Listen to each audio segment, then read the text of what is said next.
where we like to share because we do care. I'm the Care Bear. For those who are new to my channel, I post weekly, usually every Wednesday, but today I'm going to be making an exception for a particular viewer. I'm not going to say her name, but her story really touched my spirit, and she wanted me to make a particular video just for her. So that's exactly what I'm going to do. So here I am again, and I'll do that for you guys as well. Don't forget to subscribe, like, and comment. I really appreciate it. That's how we keep our videos going weekly. Okay? Now the question that she had, or the video that she wanted me to make, is how to cope with DCFS process. How to cope with the DCFS process. Let's see. Well, tip number one is calm down. Everything is gonna be okay. Okay, no matter how stressful the process is, I know it can be very stressful. Just to give you guys a little feedback on my situation that I've been through, I grew up in DCFS, okay? I was in the DCFS system, even though it was with my grandmother. I'm still very familiar with the process. I'm familiar with what it does to the child and what it does to the parent as well, okay? So what I want to say is calm down. Don't worry. You don't need to worry about a thing. Everything's going to be okay, okay? Step 2. The second thing I want you to do is think about your situation.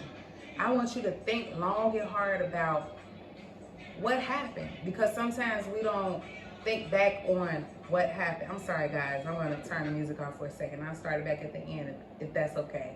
Okay, so sometimes we don't reflect on the situation itself. A lot of times it's not our fault. It's not your fault, whatever happened. It's not the child's fault. In my situation, I was the child. But it's definitely not the parent's fault. So if you're watching this video and you're in a DCFS custody battle, trying to win your child back, and you feel like it's not my fault. You know, you may have fallen victim to domestic violence, or you may have been at the wrong place at the wrong time. There are many reasons why DCFS gets involved, but particularly for the viewers where you know that it's not your fault, you had nothing to do with DCFS getting involved. I just want you to reflect back on the situation, and I want you to write down like what's going on in the situation, or I just want you to think about it. Step 3. The third thing is I want you to think about how can you make the necessary, or take the necessary steps, or make the necessary changes in order to start to change your situation. There is hope. Just because DCFS has come in to place your child, it is not the end of the world, guys. But one thing I can tell you is that my mom did get to a point of getting us back through the courts with DCFS. And I can tell you also that there are steps that you can take that will help your process. Step 1, the first thing you want to do is make sure you're in a positive, that was my phone. Make sure you're in a positive state of mind. Make sure you want to get yourself into some type of program that'll show that you're no longer in the same situation that you were in before. Maybe you wasn't going to school. Now you're getting to school. Maybe you didn't have a job. Now you want to go get a job. But you want to be able to do this with a clear mind. You want to be in a very good headspace when you go do these things. And that's why I'm suggesting definitely make sure that you're mentally okay before you do these things. I don't want you guys to say I'm suggesting that you just run out there and get a job and you're like all fuzzy in the mind. So make sure you're in a mentally good headspace, and then you can take these steps. Okay? The next step that I want you to do is make sure that you are just totally and completely ready. Okay? That's a very important step, because I can give you a million steps, but if you're not ready to make changes in your life in order to get your baby back, none of it's going to work. okay? So even before you get a job, even before you go to school, I want you to think about being ready, because once you start this journey, there's no looking back. I'm not gonna lie to you. I told you I'm a very authentic person. It may not be the easiest thing, but if you take these steps, they do work. I can guarantee you that. If you put in the work, you can get your child back, because the way the laws are in Illinois, I don't know, some of you may not be in Illinois, but for us, it's Illinois. The way the laws are, they're not gonna just withhold a child if you show that you're totally responsible enough to parent the child. You understand what I'm saying? So you definitely want to get in some type of programs. The more positive programs you can get in, the better, okay? The more things you can do to make your case look good, the better.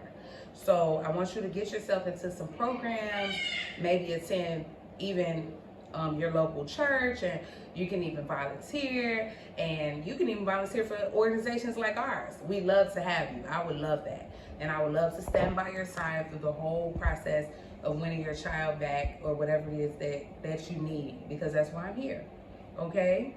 So there was another question she had as well, and let me know if you guys have any other questions on that topic about DCFS. Let's see. The other question was how to deal with the court process after getting the child back. Okay, so my suggestion for that is, once you've gained custody of your child, woohoo, you've made it. Now you have your child back. You're going to keep on with those processes, those steps that I've already mentioned prior to. You're going to keep going to school. You're going to keep going to church if you go to church, or whatever positive thing. And I'm not only saying like church, because maybe you believe in something else. I'm just saying whatever it is that's a positive thing, those positive steps that you were doing that got you the baby, you have to now do that to keep your baby, okay? So make sure that you continue with those steps. And also, the process is, really there is no court process after. There's not like a long process after. As long as you continue to be in good standing, they're not really going to bother you so much after. But what I will say is the court process before or prior to, it can be difficult. It really can. It can make you feel low. You'll feel like everyone is attacking you. And that brings me to the next question, which is how to not let the authorities intimidate you. Okay, so how do you not let authorities, and what she meant by authorities is, you know, maybe police, maybe judges, maybe social workers. Like, you don't want to feel stressed to the point that you can't get help. So how to make them not intimidate you? The only thing you need to do is be confident within yourself. And that's why I'm doing these videos. You have to take responsibilities for your actions and not others. And again, I say this because this is stuff that I do myself. So you can't worry about how someone else feels. You can only change what you do, how you respond. So that's why I want you to take a deep breath. And also, guys, while you're watching this video, I'm going to do another video right behind it. So make sure you subscribe to my channel so that you can catch all the updates on my videos. And my next video will be called Stress Relieving Tips, okay? So if you want to see how to relieve that stress so that you will be calm in court, then make sure you tune in. But for right now, that's all I have for you guys. I love you, love you, love you. And I'll see you again next week on Honorable Women, Inc. And what do we always do before we leave, guys? Does anybody know? Give you a big Care Bear hug. Here we go. I love you guys so much. Make sure you like and subscribe so we can keep my channel going, guys. Hey, 2 more tips that I forgot, guys. This is very, very important.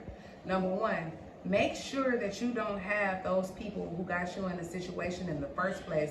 The reason why you got your child taken in the first place, whether that was a domestic violence situation, whether they were around people who were doing drugs or any of those things, or even if you're the person, the reason why your child got taken, then you need to either not do those same things, definitely, or definitely keep yourself out of those situations. You need to stay away from those people, because if you don't, then that will put you in a situation of either getting your child taken again, or they'll keep your child and you won't be able to get them back. So I felt that that was really important. Number two, the other thing I want to mention is be confident when you go to court, okay? You need to be very confident in who you are as a parent. I know that you're a wonderful parent, because if you wasn't, you wouldn't be watching this video. Like, you wouldn't care at all. So the fact that you care, you're an amazing mom. And if no one ever told you that, then I'm telling you now, or you're an amazing dad for those dads who are watching. So make sure that you're confident in what you're saying and confident in what you're doing. All right, guys. See you. Bye. Could make me love you less. I'll stand by you. I'll stand